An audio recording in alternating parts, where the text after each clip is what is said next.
Imagine a world held together by giants, great empires, stretching across continents, with roads that ran for thousands of miles. They had laws that governed millions of people and armies that seemed invincible.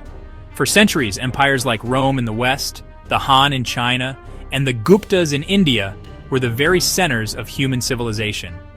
They were beacons of order, learning, and power in a vast and often chaotic world.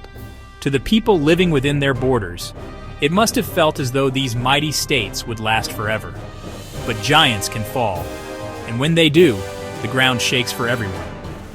Across the ancient world, from the misty shores of Britain to the fertile plains of the Ganges River, these colossal empires began to crumble.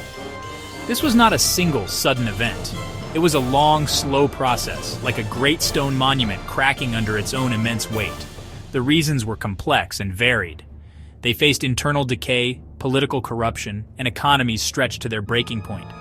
They also faced relentless pressure from outside forces, from peoples they considered barbarians, who were knocking at their gates with growing strength and determination. The feeling of an era ending must have been profound.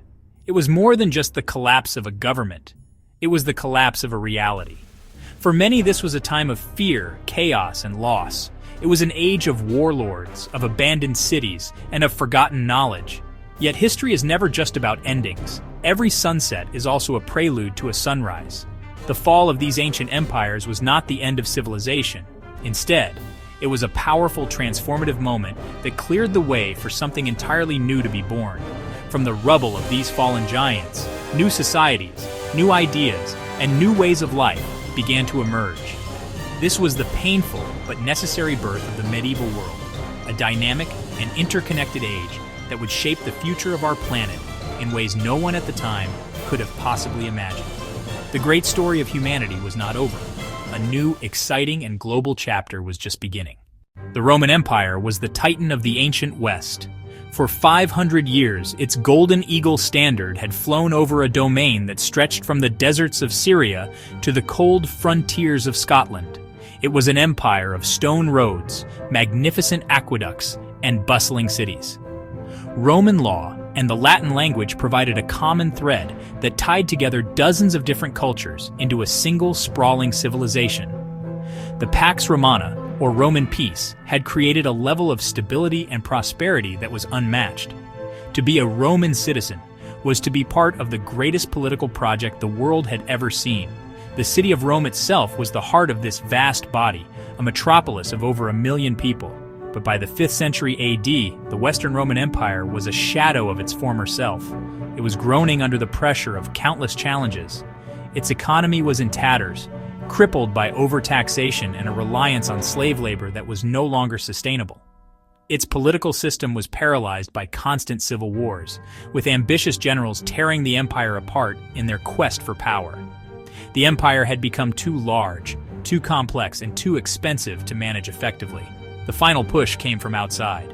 Waves of migrating peoples, whom the Romans collectively called barbarians, pressed against the empire's long borders.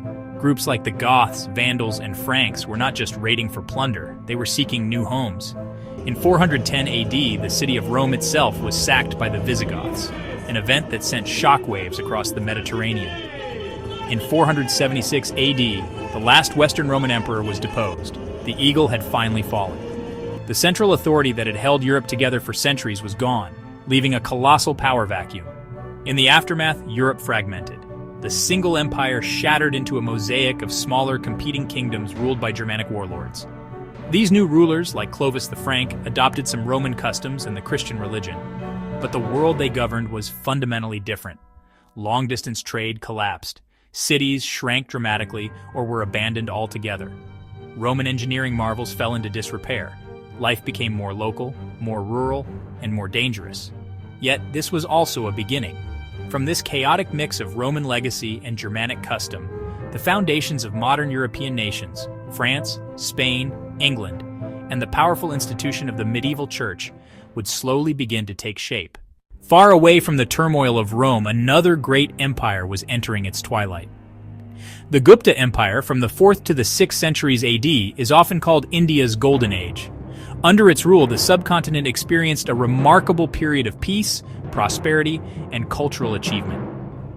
Gupta rulers oversaw a flourishing of science, mathematics, and art. It was in this era that Indian mathematicians developed the concept of zero and the decimal system we use today. Great universities like Nalanda attracted scholars from all over Asia. Stunning literature, sculpture, and temple architecture demonstrated a society at the peak of its confidence and creativity. The Gupta court was a center of immense wealth and sophisticated culture. Like Rome, the Gupta Empire's decline was a gradual process brought on by both internal and external pressures. A succession of weaker rulers struggled to maintain control over the vast and diverse territories of the empire. Local governors and subordinate kings began to assert their independence, chipping away at the central authority that had maintained unity. The economic costs of maintaining a large army and a complex administration began to strain the empire's resources. The most significant external threat came from the steppes of Central Asia. A group of nomadic warriors known as the Hunas, or White Huns, began a series of devastating invasions into northern India during the late 5th and early 6th centuries. These incursions were incredibly destructive. They shattered the Gupta armies, drained the imperial treasury, and severely disrupted the overland trade routes that were a vital source of the empire's wealth. Though the Guptas fought back bravely, they could not fully repel the invaders.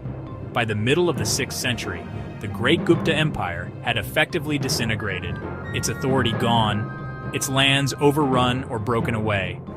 The collapse of the Guptas plunged India into a new era of political fragmentation. The subcontinent broke apart into numerous regional kingdoms, each vying for power and dominance. This period, often called the Indian Middle Ages, was far from a dark age. While political unity was lost, culture and religion continued to thrive in powerful new ways.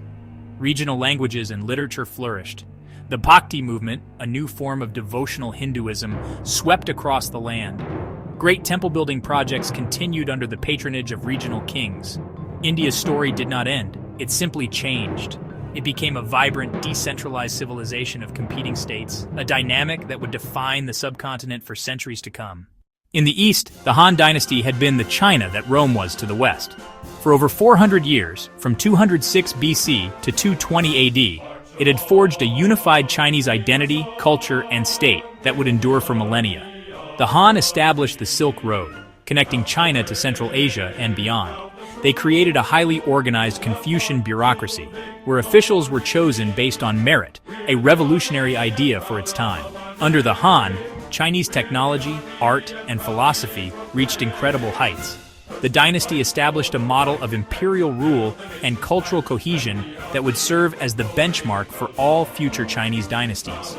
The Han dragon was a symbol of unmatched power and civilization. The fall of the Han was a long and painful affair, marked by political intrigue, peasant rebellions, and the rise of powerful warlords. The imperial court became riddled with corruption, with eunuchs and the families of empresses vying for control and weakening the emperor's authority. Crushing taxes on the peasantry led to widespread suffering and fueled massive uprisings, most notably the Yellow Turban Rebellion.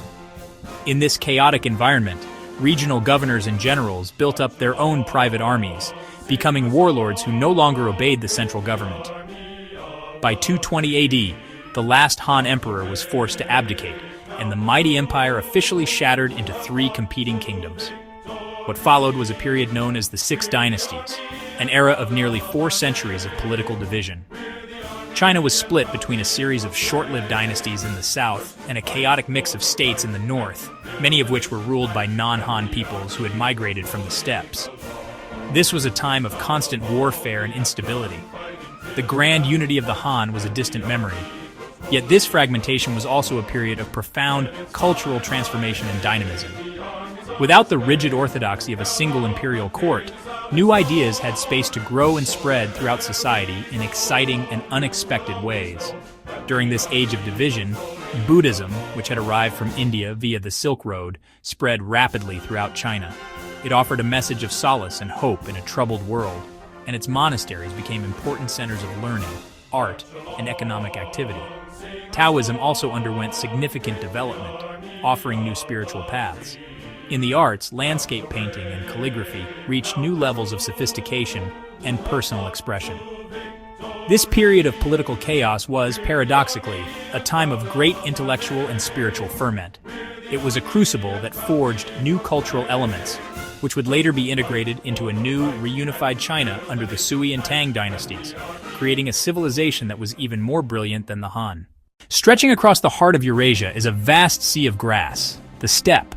For millennia, this was the home of nomadic peoples, fierce, horse-riding warriors who moved with their herds in search of pasture. These were the peoples on the move, the great engine of change in the ancient and medieval worlds. From the Huns who pushed into Europe, to the Hunas who invaded India, and the Xiongnu who battled the Han, these steppe nomads were a constant and powerful force acting upon the great settled empires. They were not simply mindless destroyers. Their movements were often a chain reaction, with one group displacing another in a domino effect that rippled across the continent. The military advantage of the steppe peoples was built on the back of the horse. They were master horsemen, able to shoot powerful composite bows with deadly accuracy from the saddle.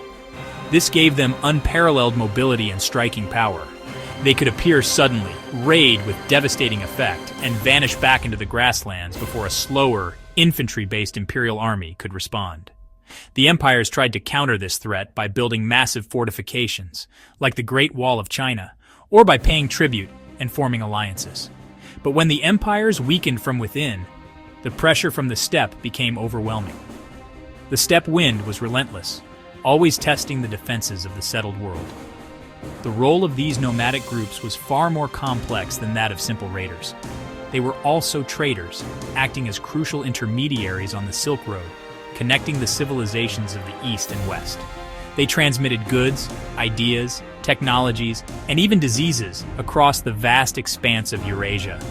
When they conquered settled lands, they often established their own dynasties, blending their own customs with those of the people they ruled. The Northern Wei dynasty in China, for example, was founded by the Tuoba people from the steppe. They became great patrons of Buddhism, leaving behind magnificent art like the Longmen Grottos, a perfect example of cultural fusion. The great migrations of the late ancient period were a global phenomenon, driven in large part by this steppe engine.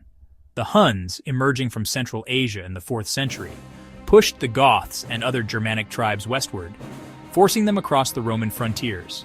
This same pressure from the east likely contributed to the Hunas' invasion of India. These movements highlight how interconnected the world was, even 1,500 years ago. The story of the fall of empires is incomplete without understanding the dynamic and disruptive influence of the steppe peoples. They were the catalyst that helped break the old world order and set the pieces of the new medieval world into motion across 3 continents. The collapse of an empire feels like an ending. For those who lived through it, the disappearance of central authority, the decline of cities, and the disruption of trade surely felt like a descent into darkness. The grand unifying structures were gone, replaced by what seemed to be chaos and fragmentation. Libraries were burned, knowledge was lost, and the grand engineering projects of the past crumbled into ruin. It is easy to look at this period and see only loss, a long dusk settling over the brilliant achievements of the ancient world. This view, however, misses the most exciting part of the story, the remarkable resilience and creativity of the human spirit. From the ashes of the old world, new shoots of innovation began to grow. In Europe, the fall of Rome led to important technological developments, especially in agriculture.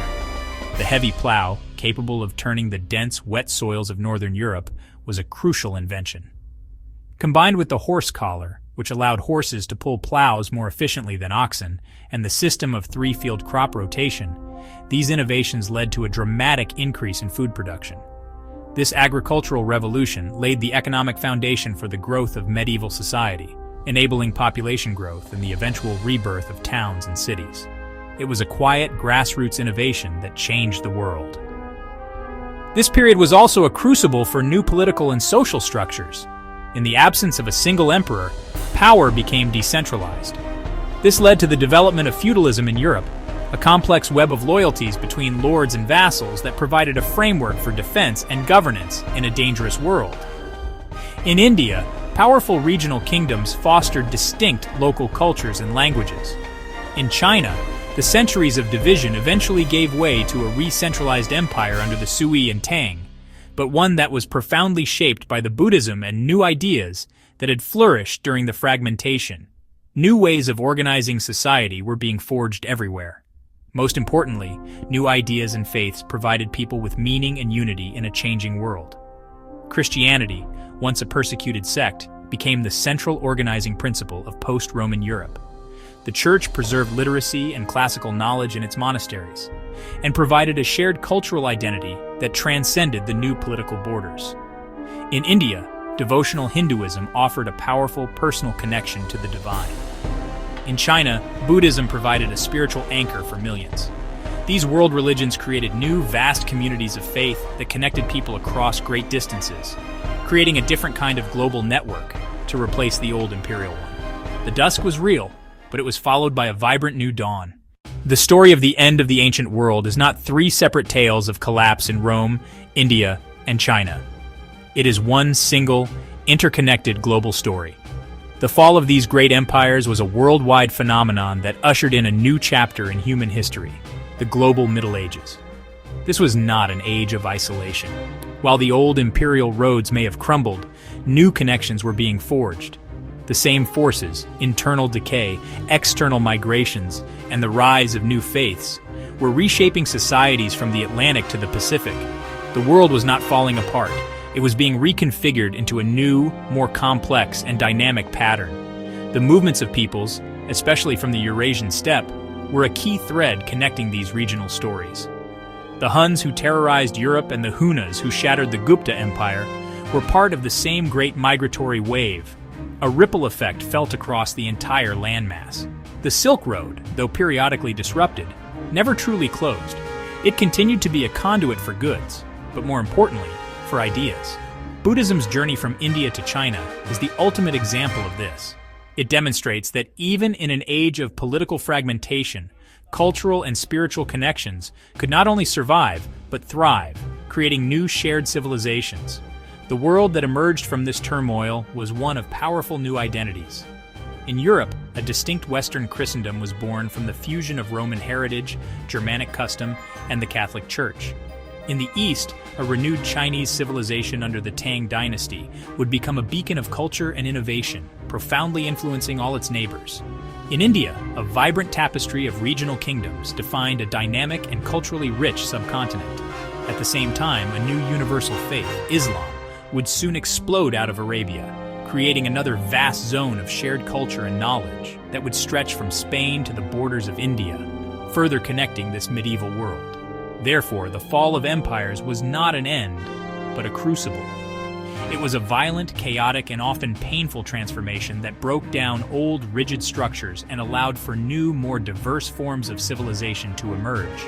It cleared the way for the rise of the world's great religions as major social and political forces. It set the stage for the development of the nations and cultures that would go on to shape the modern era. The global Middle Ages was an age of dynamism, of movement, and of creation.